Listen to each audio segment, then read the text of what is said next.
Cordial saludo. Mi nombre es Deiricirina Cabarcas Martínez, estudiante de segundo semestre de Derecho en la Universidad del SINU Cartagena. Este video consiste en hablarles sobre la Reforma Protestante. A través de este video resolveré 5 preguntas como son: ¿en qué consistió la Reforma Protestante? ¿Quién fue Martín Lutero?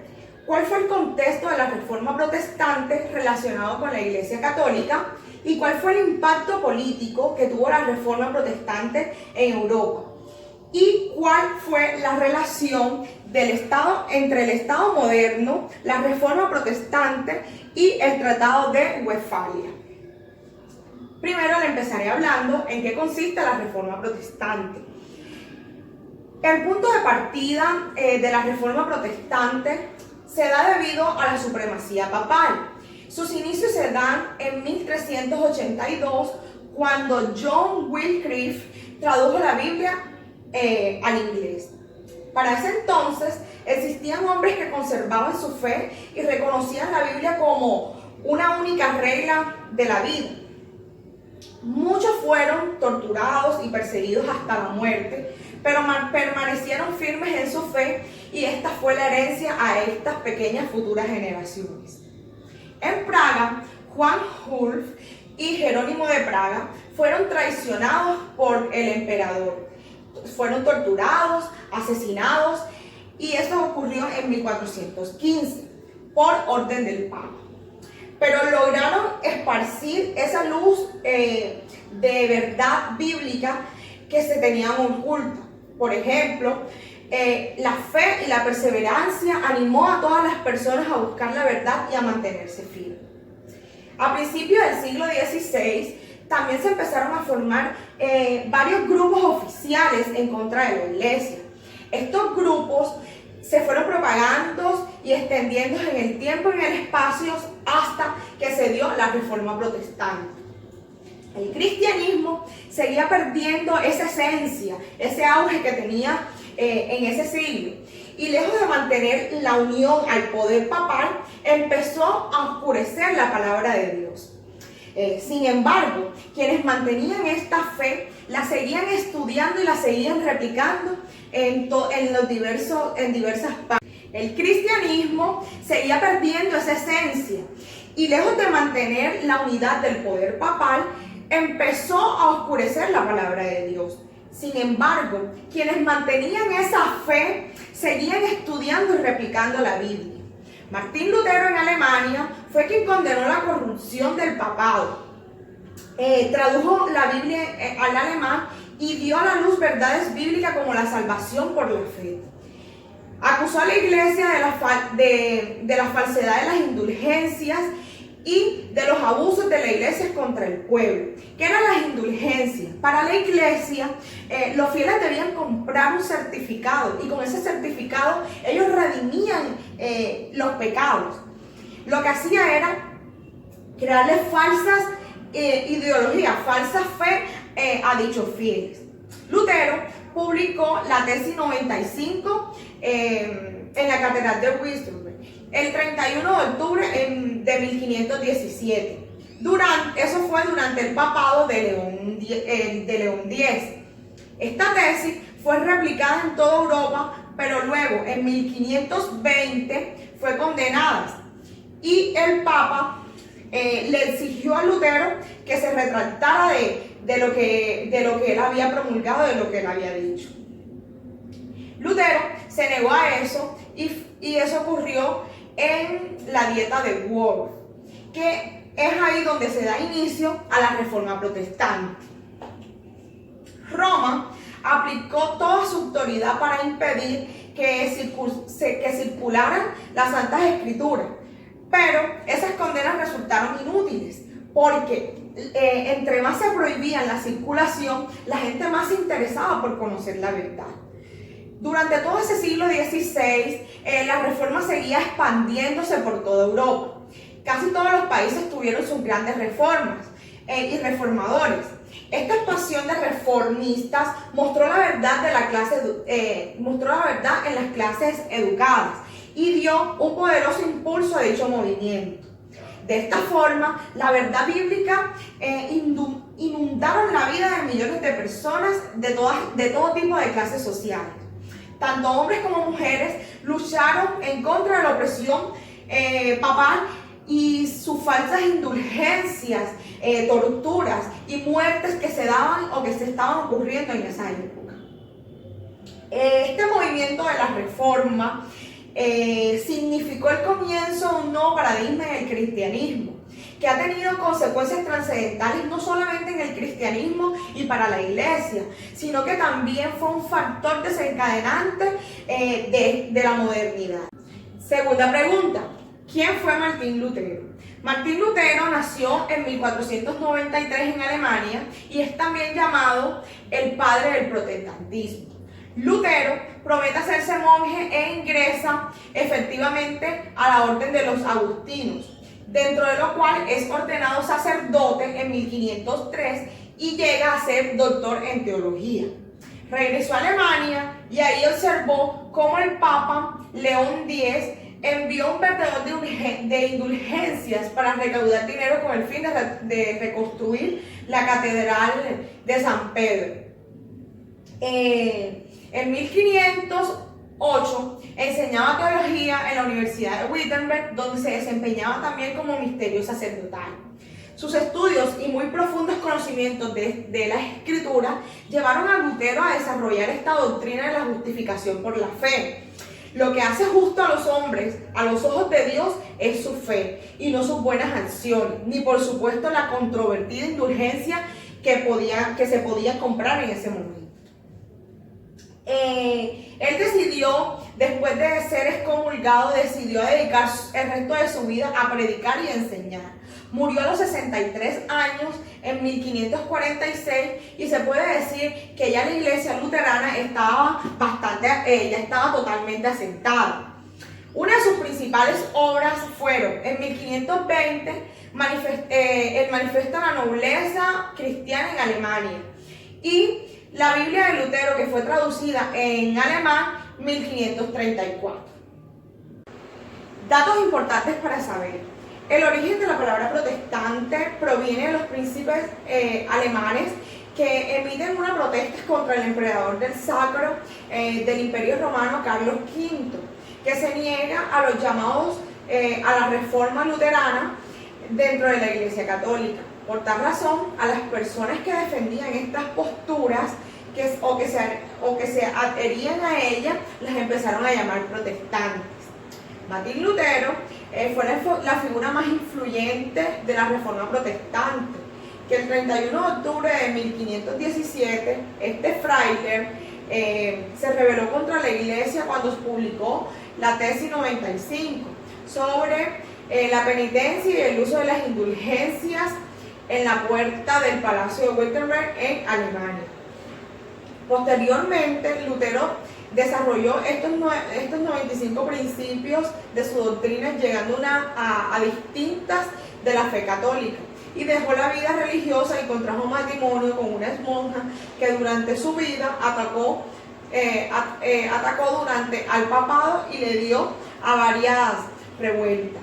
La reforma no solo tuvo motivaciones religiosas. Si bien la venta de las indulgencias fue considerada por Lutero como una de las principales razones para la ruptura con la Iglesia Católica, hubo otras razones históricas que permitieron la Reforma Protestante. Entre estas, la cisma del Occidente, que redujo en gran medida la reputación de la Iglesia Católica e hizo que se cuestionara la legitimidad del Papa. Otro de los postulados del planteamiento luterino fue desarrollar la creencia de que el hombre es salvado solamente por la fe en Cristo y que no existe, por lo tanto, la obligación de hacer buenas obras. Esta creencia equivocada es conocida históricamente como la doctrina de la justificación por solo fe, o sea, falsa. El luterismo también rechaza totalmente la primicia del Papa y afirma que la Biblia es la única fuente de autoridad, y que también rechaza la intercesión entre los santos, la Virgen María, y la veneración de imágenes y la existencia del purgatorio. Lutero fue excomulgado Eso fue en 1520. El Papa que estaba actual era León X, y fue la primera respuesta al pontificado que condenó a Lutero y lo amenazó con la excomulsión. En enero de 1521, al no retractarse, Lutero fue excomulgado y luego condenado a la dieta de Worms, como lo habíamos dicho anteriormente, en un congreso imperial convocado por el emperador del Sacro del Imperio Romano Germánico, el Carlos V. Juan Calvino funda la segunda rama del protestantismo, y esto se puede decir que esta idea de Martín Lutero se enfocó ya entonces no solamente en Alemania, sino que se extendió a Francia con la idea de Juan Calvino, que fue la segunda rama del protestantismo llamada Calvino en Ginebra en 1541. Calvino consideró que se debía eliminar todos los sacramentos de la Iglesia Católica, incluso dos que conservó Lutero, como era el bautismo y la Eucaristía, lo que llevó a la formación de otras denominaciones como el presbiterismo, los anglicanos, los anabaptinos y los congregacionales. Lo otro importante de destacar fue la idea de la reforma que se expandieron por la imprenta. Sin la creación de la imprenta, Gutenberg, las nuevas ideas protestantes él dice que no hubiera logrado extenderse por toda Europa a gran escala. Y por último, la reforma causada en la guerra de las religiones. Esta reforma dio lugar a una serie de guerras religiosas que finalmente culminaron en la Guerra de los 30 Días, que se dio de 1618 a 1648, la cual devastó gran parte del actual territorio de Alemania. Cuarta pregunta: ¿cuál fue el impacto político de la Reforma Protestante en Europa?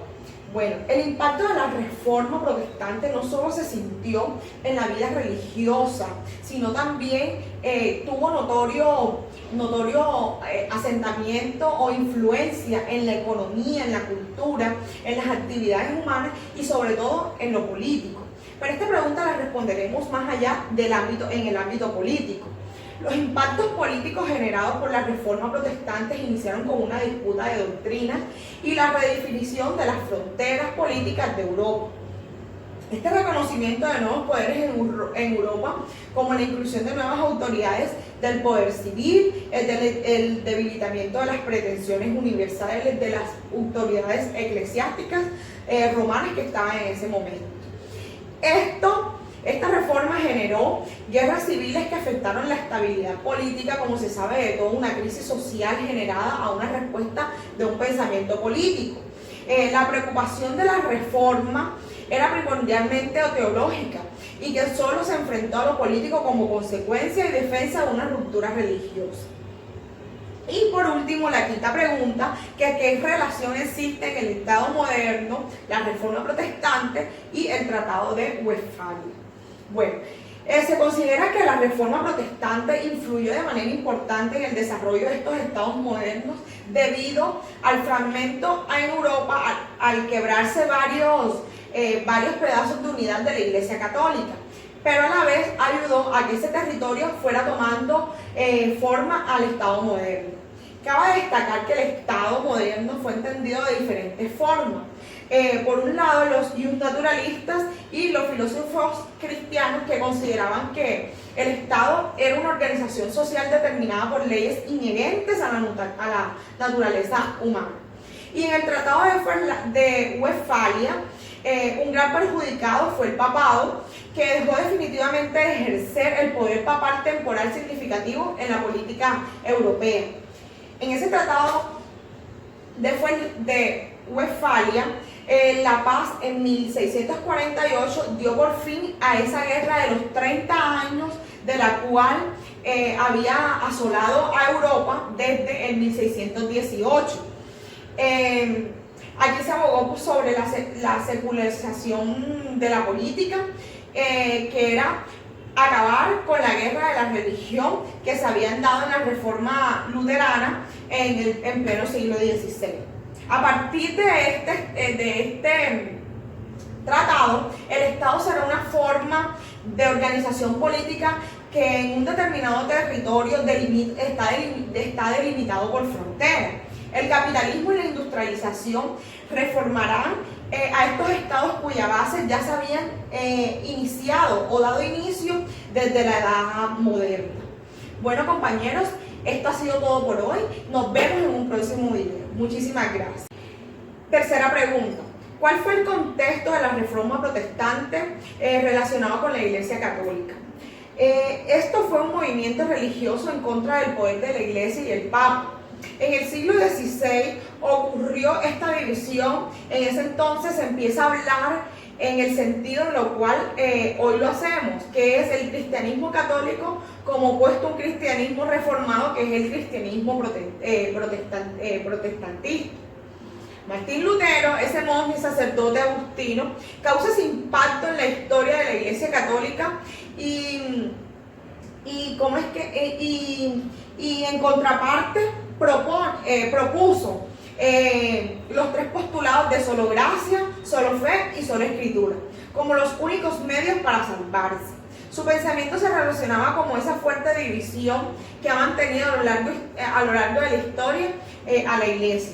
Tuvo como principales movimientos la Reforma Luterana en Alemania, dirigida por Martín Lutero, la Reforma Calvinista en Francia, dirigida por Juan Calvino, y la Reforma Anglicana en Inglaterra, dirigida por Enrique VIII. La Reforma Protestante tenía unas características particulares de las cuales difiere la Iglesia Católica como son. Estaban en contra del poder de la Iglesia y del poder papal, más exactamente de la corrupción que se veía en el interior de esta, como las ventas de las indulgencias. Hablaba de que la Biblia debía ser la única fuente de la palabra de Dios.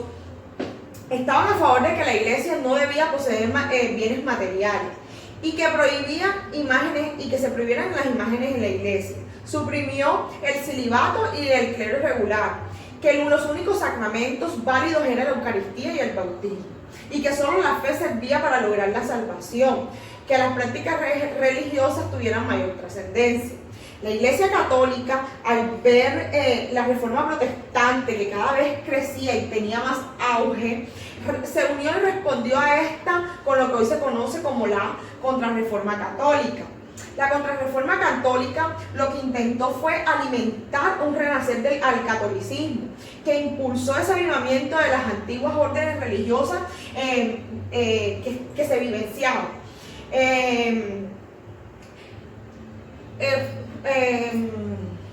El Papa Francisco, el 26 de junio del 2016, se refirió, en una prédica que hizo, se refirió al aporte que hizo Martín Lutero en ese entonces. Él dijo que la Iglesia en ese entonces no era un modelo de imitar, que había una corrupción en la Iglesia grandísima y que había mundanidad, el apego al dinero, al poder, y que por esto él protestó y que estaba de acuerdo porque eran cosas que no alimentaban la fe católica, que era un hecho que había dado un paso adelante para justificar lo que se vivenciaba en ese entonces, y que hoy los luteranos, los católicos, los protestantes y todos estamos de acuerdo con esa doctrina de la justificación. Eso expresó el Papa Francisco en el 2016.